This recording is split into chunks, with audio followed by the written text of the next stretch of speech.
Society బ్రహ్మర్షి పితామహ పత్రిజీ మాత్రమే. ఈ మార్గంలో మనం కృతకృత్యులమయ్యాం, ఇంకా కృతకృత్యులం అవుతాం. ఎందుకంటే శాకాహారులుగా మారే కొద్దీ అప్పుడే జన్మించిన వాళ్ళందరినీ చిన్న పిల్లల దగ్గర నుంచి మాంసకృతులు మాంసాహారంలో మాత్రమే ఉంటాయని తల్లిదండ్రులు మూర్ఖులే నేర్పిస్తున్నారు.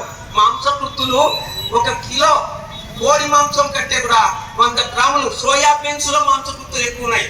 సరైనటువంటి అవగాహనతో, ఆలోచనతో, శాస్త్రీయ దృక్పథంతో ప్రతి వ్యక్తి జీవించాలి, ఆరోగ్యంగా ఉండాలి. తమ మనస్సును తాము అదుపులో పెట్టుకోవాలంటే ధ్యానము, అంశ శాకాహారం మాత్రమే మార్గం. ఇంతకంటే గొప్ప మార్గం కానీ, ఇంతకంటే గొప్ప యోగం కానీ, ఇంతకంటే గొప్ప శక్తి కానీ లేదు.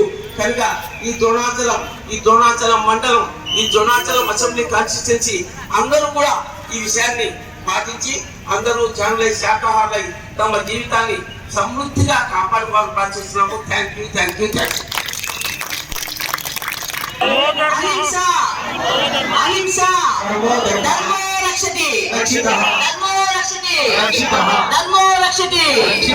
మహాత్ముని బుద్ధుడి మార్గం, మహాత్మా గాంధీజీ మార్గం, పత్రిజీ మార్గం, త్యాగుల మార్గం, రాముడి మార్గం, జీసస్ మార్గం, అల్లా మార్గం, కృష్ణుడి మార్గం, మనందరి మార్గం.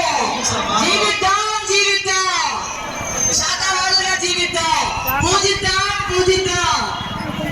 మూగ జీవుల్ని పూజిద్దాం, రక్షిద్దాం మూగ జీవుల్ని రక్షిద్దాం. Thank you. జై శాకాహార జగత్ కి, జగత్ కి.